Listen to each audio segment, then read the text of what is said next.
بسم اللہ الرحمن الرحیم۔ یہ تکریم قرآن پروگرام ہے اور آج کی اس نشست میں سورۃ البقرہ کے رکوع نمبر 16 کے حوالے سے چند گزارشات پیش کی جا رہی ہیں۔ یہ رکوع پہلے پارے کا آخری رکوع ہے اور اس میں 12 آیات ہیں، آیت نمبر 130 سے لے کر آیت نمبر 141 تک۔ اس ویڈیو میں ہم اس رکوع کے مضامین کا خلاصہ اور اس کی پہلی 5 آیات کا مفہوم آپ کے سامنے رکھیں گے۔ اس رکوع کی ابتدا میں ملت ابراہیم کی فکری اہمیت پر روشنی ڈالی گئی ہے۔ اسلام کی حقیقت کا اظہار حضرت ابراہیم علیہ السلام کی عملی زندگی سے کیا گیا ہے۔ حضرت ابراہیم اور حضرت یعقوب کی وصیت کا تذکرہ کر کے انبیاء کرام کی حقیقی وراثت کی شناخت کروائی گئی ہے۔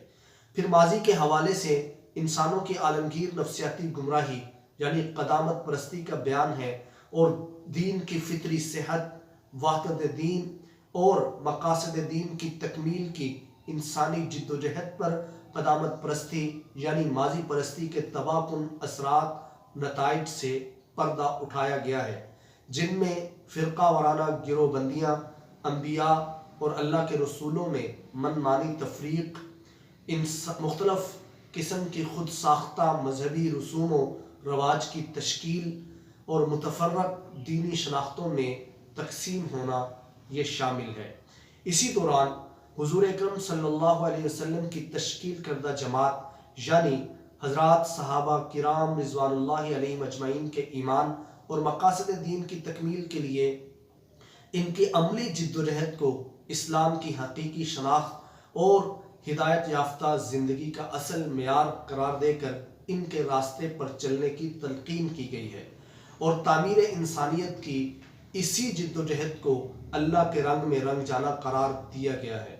اس کے بعد اہل کتاب کی اس گمراہی کا تذکرہ ہے کہ انہوں نے وحی الہی، انبیاء کرام علیہم السلام اور ملائکہ میں تفریق کے ساتھ ساتھ توحید باری تعالیٰ کو بھی اپنے فرقہ وارانہ رنگ میں رنگ کر تقسیم کر دیا تھا۔ اس رکوع کے آخر میں فرقہ وارانہ قدامت پرستی کے ایک اور پہلو کا بیان ہے کہ ہر فرقہ اپنے فرقے کی اہمیت، طاقت اور عددی کثرت کو بڑھانے کے لیے تاریخی شخصیات اور ان کے کارناموں کو اصل سیاق سے ہٹا کر اپنے فرقہ کے ساتھ منسوب کرنے کی کوشش کرتا ہے، جو کہ تاریخ کو مسخ کرنے کے مترادف ہے۔ آخری آیت میں دوبارہ قدامت پرستانہ سوچ کی تردید کی گئی ہے۔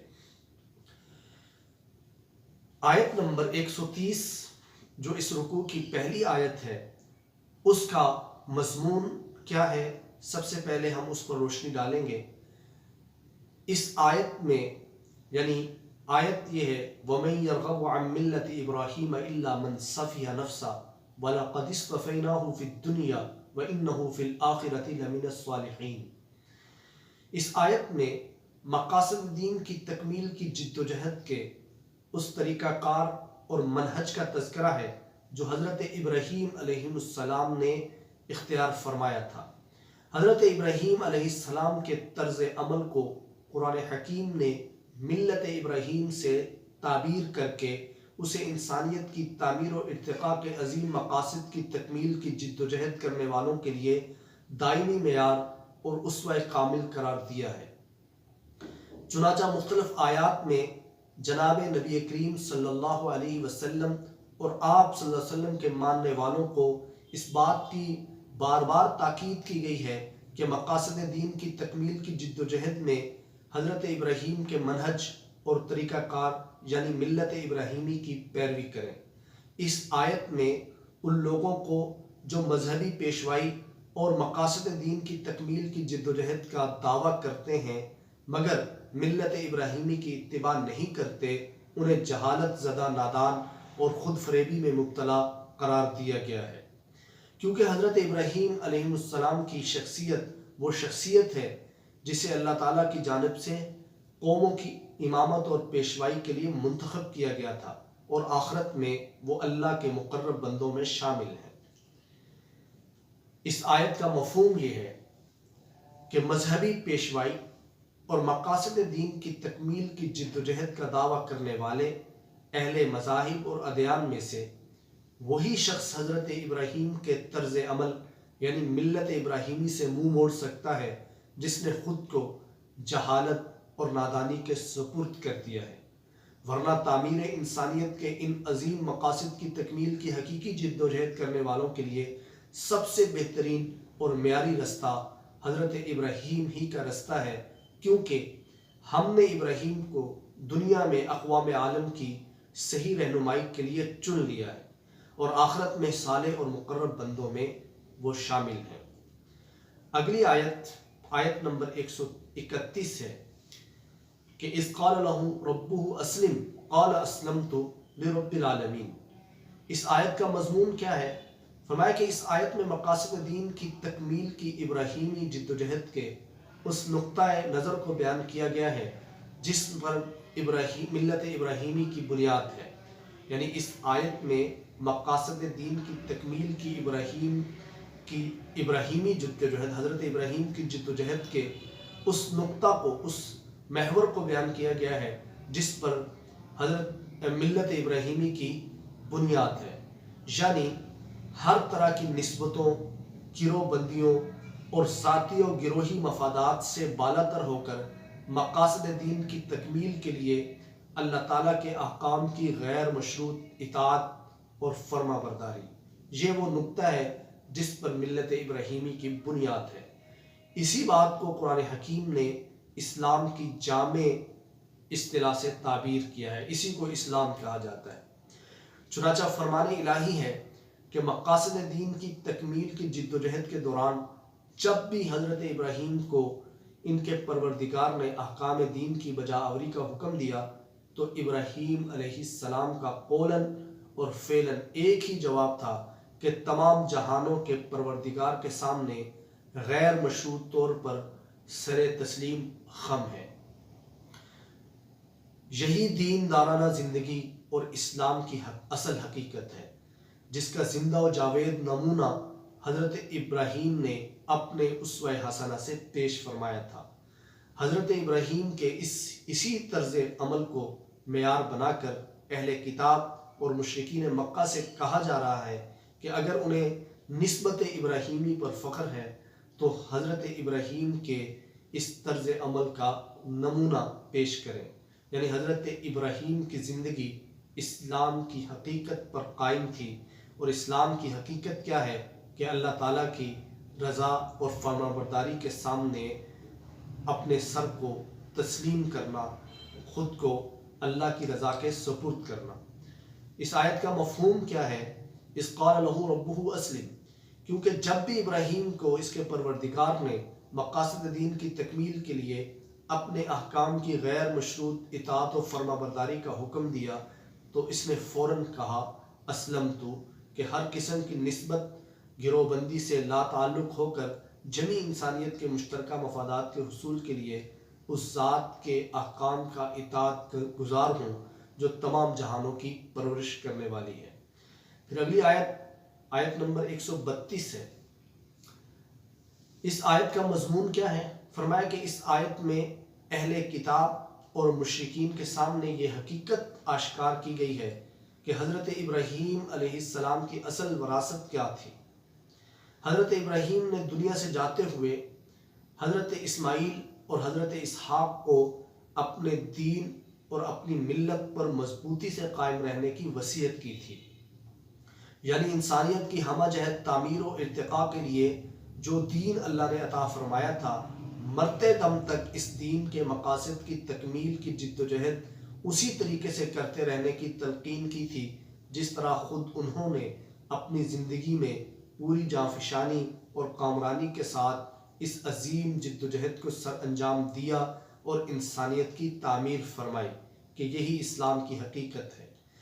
پھر حضرت اسماعیل اور حضرت اسحاق اس وصیت پر بھرپور طریقے سے عمل پیرا رہے اور اگلی نسل کو اس کے لیے تیار فرمایا۔ حضرت اسحاق نے اپنے بیٹے حضرت یعقوب کو یہی وصیت کی جس پر تمام عمر عمل پیرا رہنے کے بعد حضرت یعقوب، جن کا لقب اسرائیل تھا، بنی اسرائیل کے موری سے اعلیٰ بھی تھے، جب دنیا سے یہ جانے لگے تو انہوں نے بھی اپنے بیٹوں کو ملت ابراہیم پر قائم رہنے کی وصیت فرمائی تھی، یعنی اسلام پر اور ملت ابراہیمی پر قائم رہنے کی وصیت کر کے گئے تھے۔ اس آیت سے یہ بات ٹھیک ٹھیک معلوم ہو جاتی ہے کہ انبیاء علیہم السلام کی وراثت دو چیزیں ہیں، نیکی اور خیر کی بنیاد پر انسانیت کی ہمہ جہت تعمیر و ارتقاء کے لیے اللہ تعالیٰ کا نازل کردہ دین، یہ وراثت ہے انبیاء کی،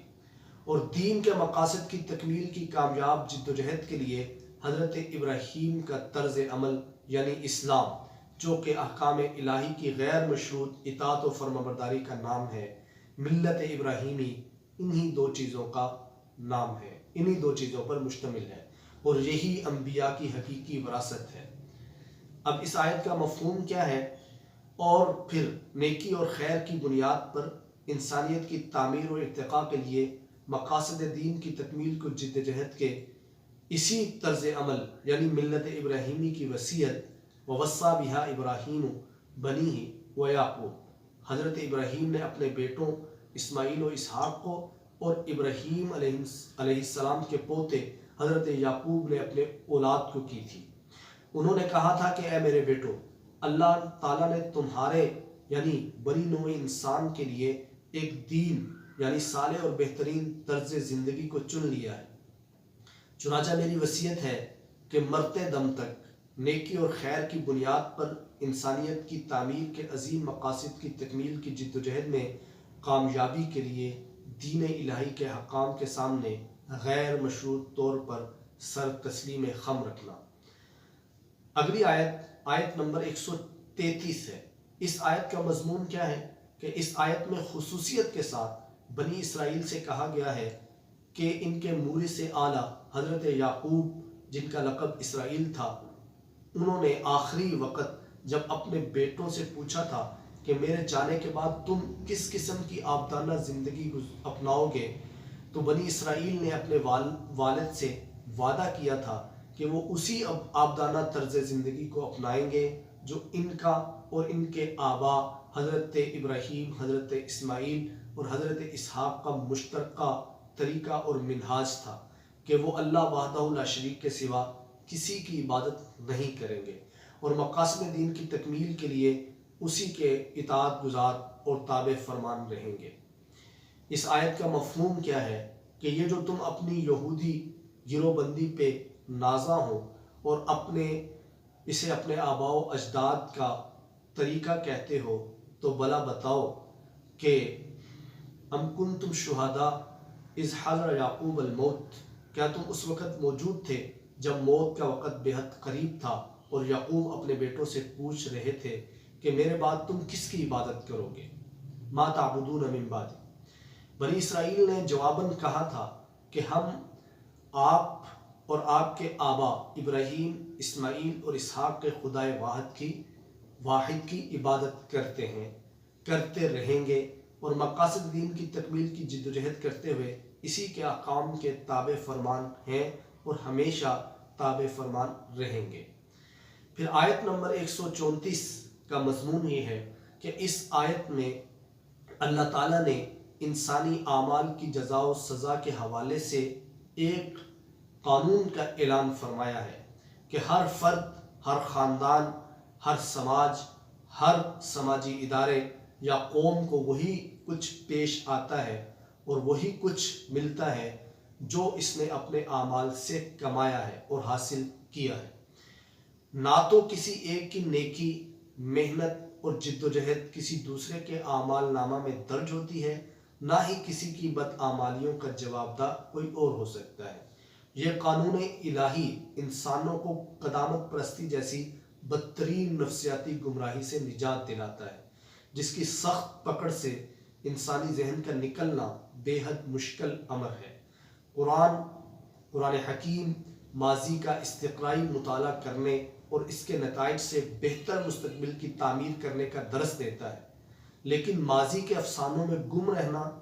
ہر قدیم روایت اور پرانے طور طریقے کو مقدس سمجھنا، خود عمل سے خالی رہنا اور آباء و اجداد کے کارناموں پہ اتراتے پھرنا، خود عمل کے بجائے قدیم پیشواؤں کی نسبت پر فخر کرنا، حالات کے تقاضوں اور نزاکتوں کو سمجھے بغیر پرانے رسوم و رواج کو محض عقیدت کی خاطر دہراتے رہنا وغیرہ، یہ تمام قدامت پرستی کی علامات ہیں جن کی ممانعت اس آیت میں کی گئی ہے۔ اس آیت کا مفہوم کیا ہے؟ فرمایا کہ تلک امۃ قد خلت لہا ما کسبت ولکم ما کسبتم ولا تسألون عما کانوا یعملون۔ فرمایا کہ وہ تمہارے آباء و اجداد ایک انسانی گروہ تھا جو گزر چکا ہے، اور ان کے لیے اس جد و جہد کے نتائج تھے جو انہوں نے دین کی ترویج اور مقاصد دین کی تکمیل کے لیے کی تھی۔ تمہارے لیے تمہاری جد و جہد کے نتائج ہوں گے، جو تم کرو گے ان کے اعمال کے بارے میں تم سے نہیں پوچھا جائے گا۔ تو یہ اس رکوع کی پہلی 5 آیات کا مفہوم ہے اور پورے رکوع کا خلاصہ ہے جو اس ویڈیو میں ہم نے آپ سے شیئر کیا ہے۔ اگلی ویڈیو میں ہم اس رکوع کی باقی 7 آیات پر روشنی ڈالیں گے۔